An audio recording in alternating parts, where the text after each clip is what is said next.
Hello everyone and welcome to another episode of True Crime with Caitlyn. Today we're going to be covering a relatively recent case taking place in 2021. A career criminal manages to weasel himself into a happy family home only to cause unthinkable horror and devastation. This is the case of the Killamarsh murders committed by mass murderer Damien Bendall.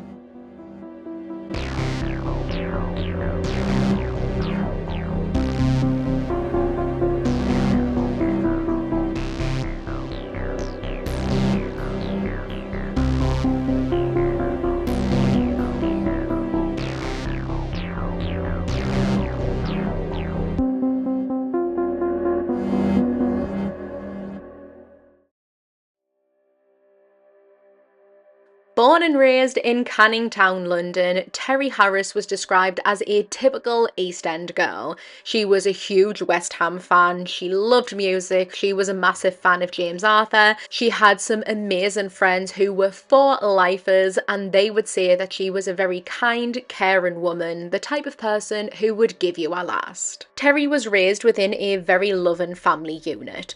Her parents were Lawrence and Angela, and she was especially close to her mother. She was like Angela's little shadow, and they spent a lot of time together. They were constantly in touch, talking, and genuinely enjoyed each other's company. When Angela and Lawrence separated in 2003, a then 17-year-old Terri decided to go with her mother, moving over 160 miles from London all the way up to Sheffield. Once here, Terri was able to really put down roots. She found work as a healthcare assistant within a care home where she flourished looking after the residents. She was just kind and caring in nature like that. She got into a very secure, healthy relationship with a man named Jason Bennett, and soon they started their own family.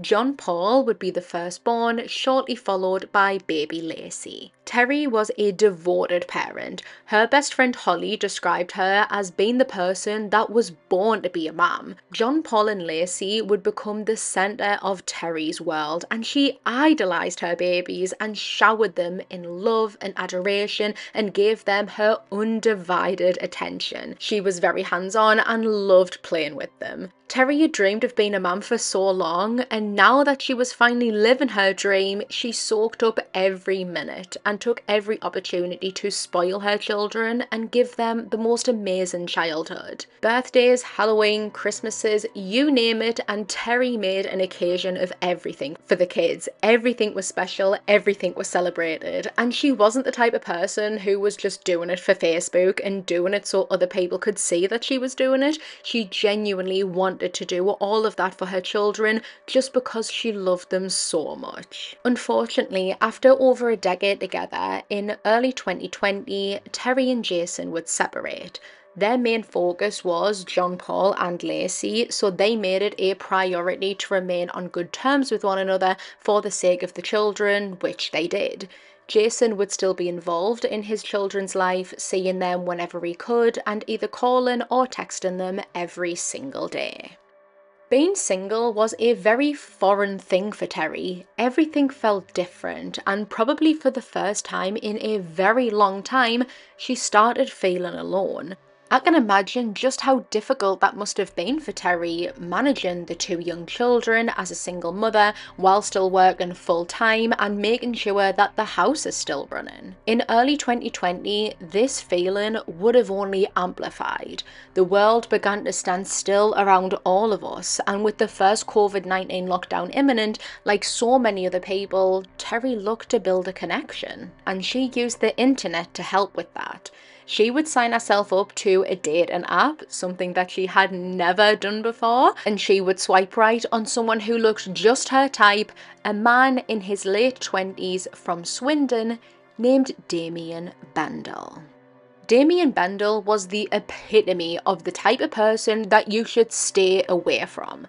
He began getting into trouble with the police at only 13 years old for something pretty immature. He had egged a woman's house. For this, he was arrested, but nothing ended up coming of it. The experience of being arrested and getting into trouble with the police didn't leave a lasting effect on Damien. It didn't scare him or teach him a lesson. It didn't give him the feeling like, oh, I don't want to do that again. As he grew older, he would continue committing crimes, and the severity of his crimes just escalated.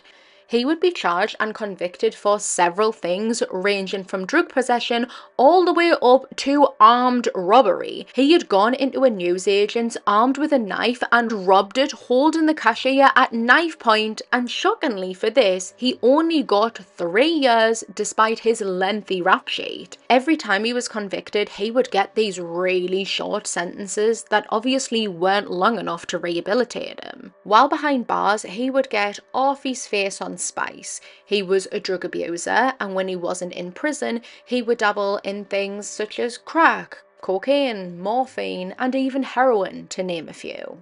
On one occasion, he would assault a prison officer, going on to be charged and convicted of grievous bodily harm. I couldn't find any details on what actually happened or what injuries he gave this prison officer, but grievous bodily harm means, quote, serious physical harm inflicted on another person, such as broken bones, deep cuts, or severe psychological trauma. So whatever he did, it wasn't good. During his incarceration, an ex-girlfriend would come forward and reported that she had experienced domestic violence by the hands of Damien, and she was absolutely worried sick about him getting released. And so she came forward hoping to get some advice on how she would go about getting a restraining order against him. That is how serious it was, and that is how afraid she was of Damien. Other people would describe him as being a very intimidating person. He would just glare at people on the street, and I don't know how to describe it, but he just had that face. If you go over to the Instagram at TrueCrimeCaitlyn, that is where I post images relating to all of the cases. I'll have a picture of him on there, and if you go and have a look, you'll know exactly what I mean. Damien enjoyed boasting about his apparent connection to different dangerous gangs. He was into cage fighting and bodybuilding for a little bit, and he didn't just pick fights with people who could hit him back, he also harmed animals too. He proudly described beating a poorly dog to death because the dog's owner, his friend, couldn't afford the vet bill. So he just killed the dog like it was nothing and then went on to gloat about it. In a nutshell, Damien Bendall was a violent, dangerous, abusive addict, and unbeknownst to Terri, that was the man she would bring into her warm, secure, happy home and her children's life. Terri Harris and Damien Bendall matched around February-April time of 2020, and they started off just by texting, getting to know one another, and then moving to FaceTimes and phone calls. Terri would tell her best friend Holly how much she liked Damien.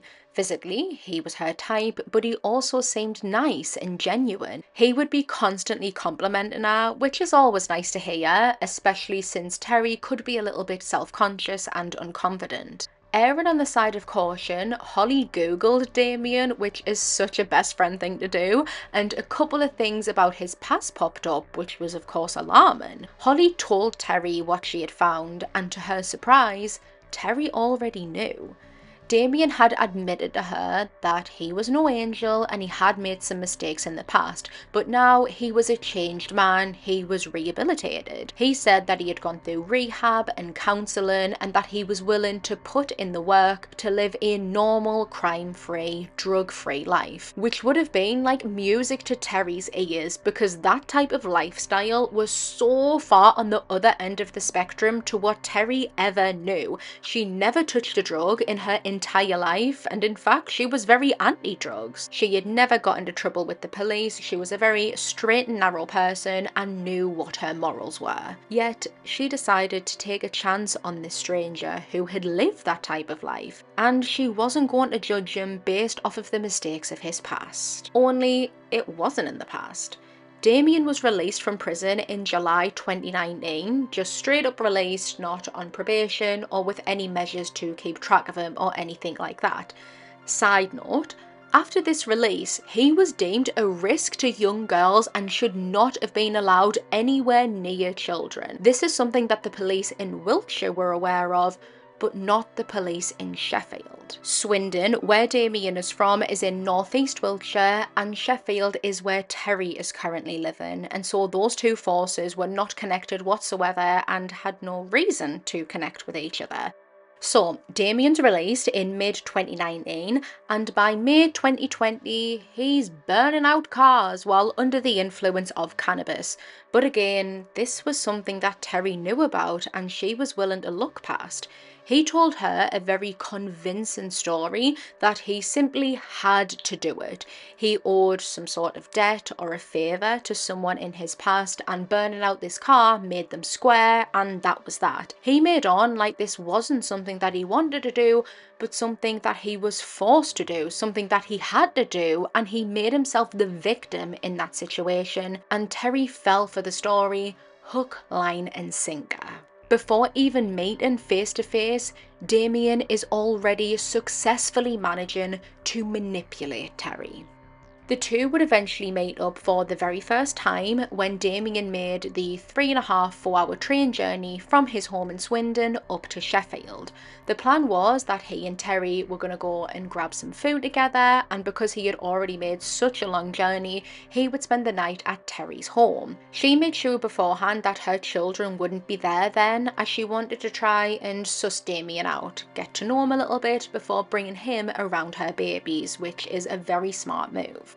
Their first meeting/date went really well, so well that they agreed to do it again in a fortnight's time. Over the course of the next couple of weeks, Damien would travel back and forth, spending a couple of nights at Terri's home, notably sometimes overstaying his welcome, which made her feel slightly uncomfortable, but in general she enjoyed his company and spending time with him, so it wasn't long until he had moved himself in. Not long after Damien Bendall moved in, his tone and behaviours towards Terri shifted. He would still love Bummer and shower her in compliments and love, but he used that as a tool to begin controlling Terri. He started to dictate what she could and couldn't wear. Her family described her dress sense changing.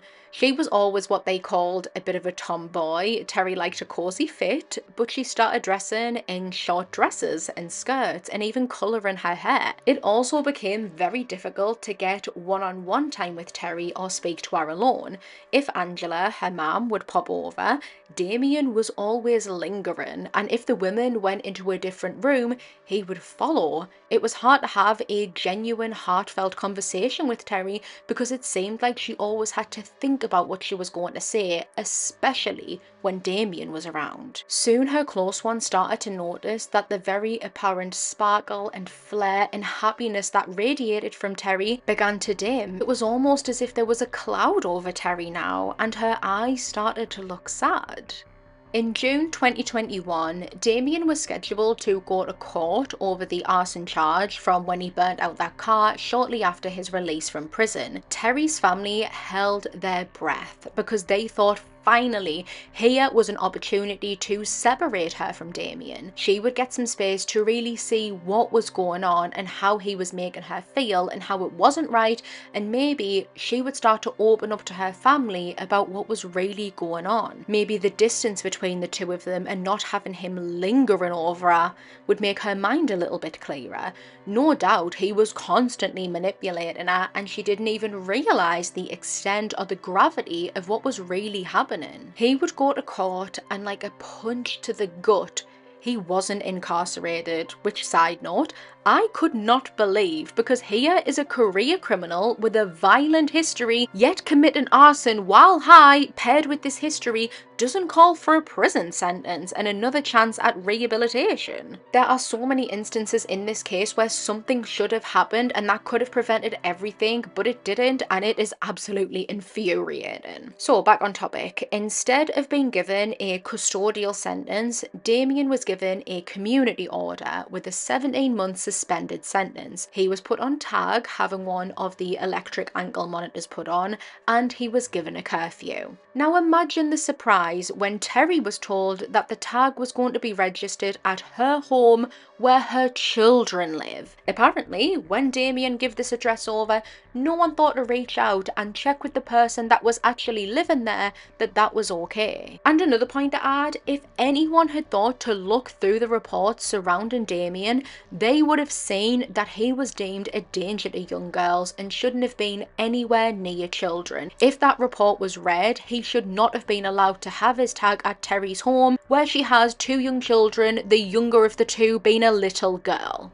The officer whose job that should have been did later say that she didn't have time to review all of the records before making the decision. Take that whatever way you will. Should we be angry at her and should she manage her time better? Or is there more funding needed within the service so that she isn't so overworked and having to do so much, where there are going to be occasions where she is going to miss stuff such as this? Getting this community order sentence was essentially like a slap on the wrist for Damien Bendall, who didn't take the conditions of his freedom seriously. He began abusing drugs once again, starting off with weed, smoking it in Terri's back garden until he was eventually back on the alcohol, crack and cocaine. Funding the addiction was Terri, who was still working full-time as a healthcare assistant within the care home, while juggling everything with the children and running the house. Damien essentially sat on his ass all day and didn't lift a finger, not contributing anything to the family whatsoever. The financial strain that his addiction caused them became apparent to Terri's family, who I believe only had a hunch about what was going on, but Terri never explicitly told them. For the first time ever, she was having to ask to borrow money off of them for her bills, for food, whatever, which is something that Terri had never done before. She had always worked for what she got and never had to ask for help. It started off an odd time a month, then it was once a week, and then the borrowing was constant. When Terri couldn't come up with the money to give Damien, he would take things from the house, such as Terri's laptop for example, and sell that in order to get money so that he could buy more drugs. He would completely ignore the conditions of his tag order, obviously by taking drugs, but also by staying out over his curfew and just not showing up to probation meetings. All of this should have called him to be recalled and sent to prison, but it didn't. Instead, his next meeting was scheduled for the 20th of September 2021, but before he could attend that, he went on to commit a murder which shocked and horrified the community of Killamarsh to its core.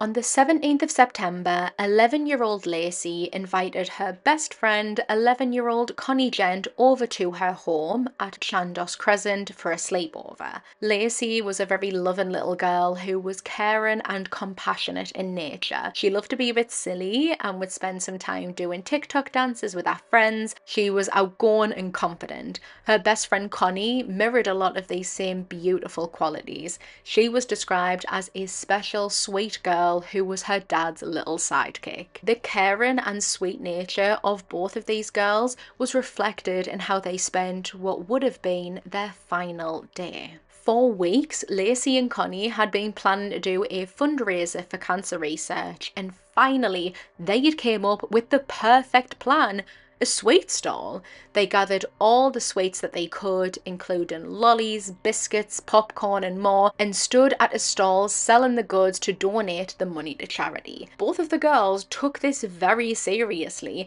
They had even made time to draw up posters and flyers, hanging them about the local area so that everyone knew the good thing that they were doing, so that they could come and buy sweets, they would make more money, and so they would have more to donate. A picture of Lacey and Connie standing at the stall would be taken and posted, and that would be the final photo of both of these young girls alive.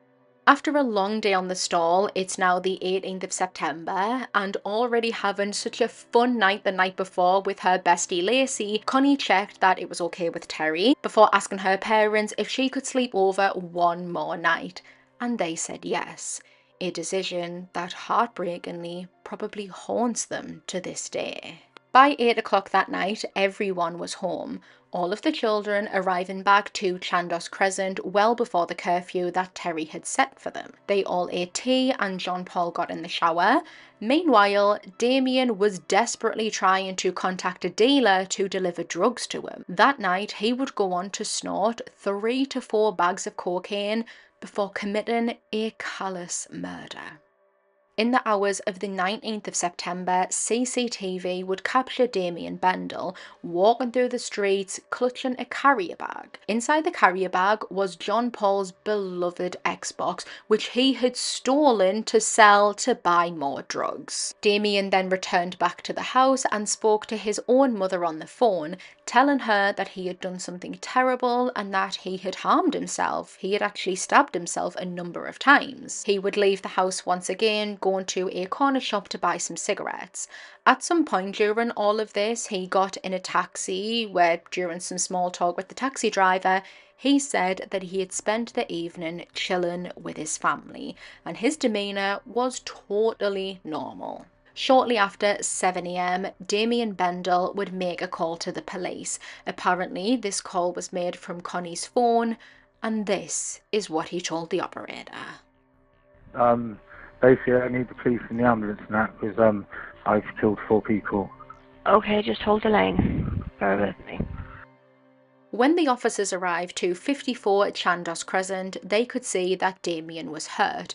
It didn't look like he was in any sort of critical condition. He was standing, moving, talking, he was coherent, and so it didn't appear that his self-inflicted injuries were life-threatening. They could see blood on his hands, and he admitted that he had stabbed himself, and he's beginning to unbutton his coat to show the officers the injuries. Damien and the 2 officers would move from the front of the house on the main street to the side of the house.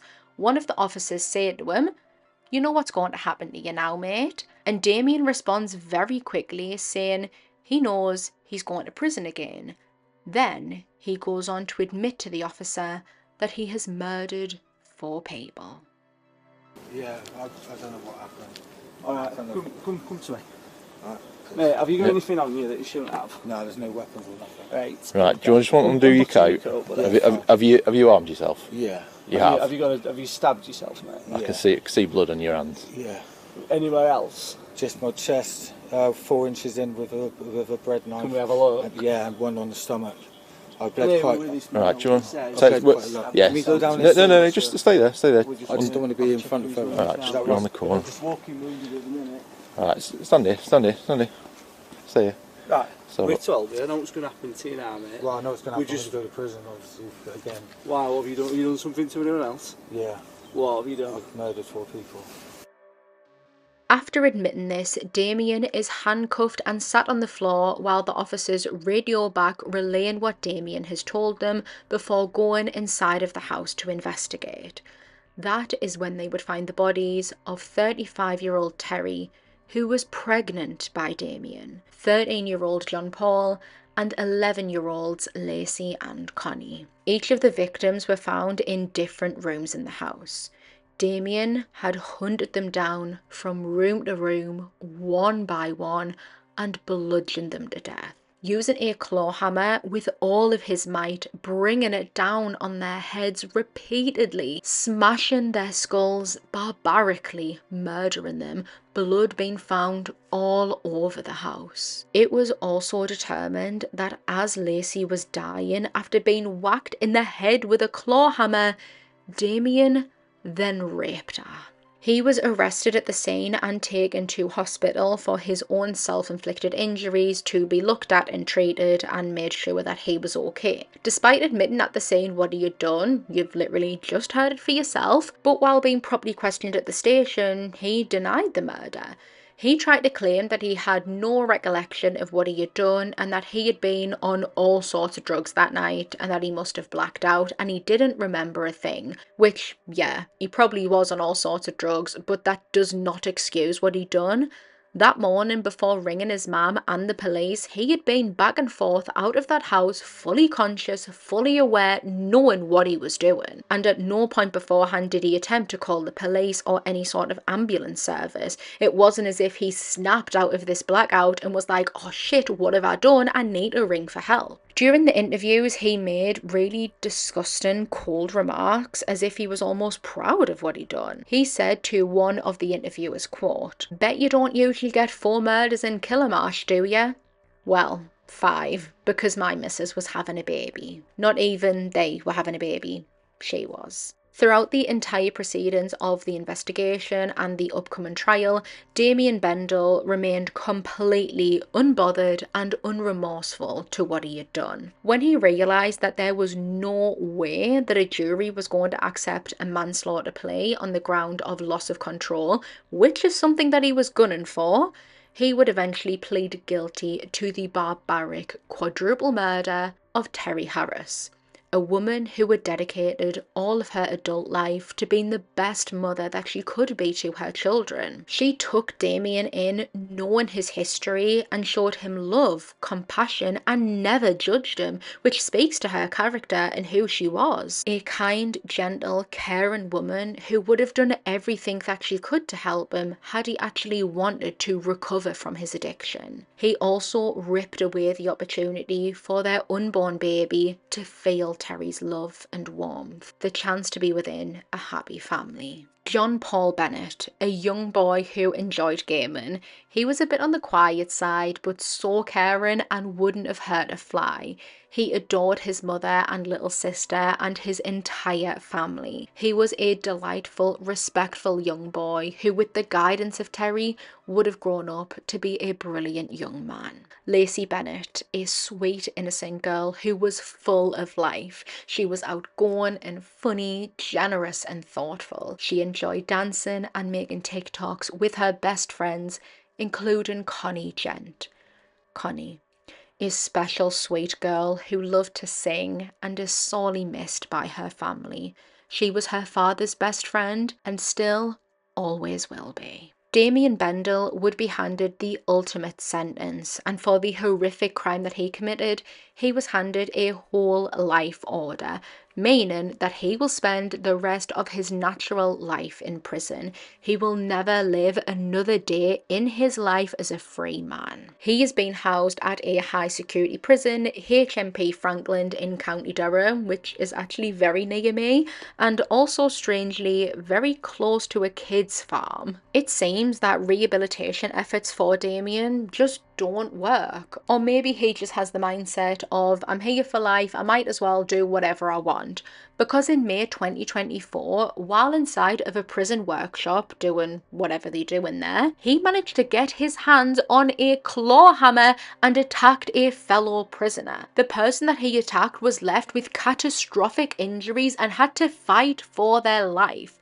They didn't die, they did eventually recover, so Damien was charged with attempted murder. Whose bright idea it was to give the quadruple murderer, who bludgeoned an entire family to death with a claw hammer, access to a claw hammer is beyond me, but I'm not a prison officer. He will once again be back in the courtroom for this charge in May of 2026. Thank you so much for tuning in with me for today's episode. Please make sure to follow the podcast wherever you're listening so that you'll be notified whenever a new episode drops, and to check out the Instagram at TrueCrimeCaitlyn, where I'll be posting pictures relating to today's case. Thank you all so much again for listening, and I'll see you all on the next one.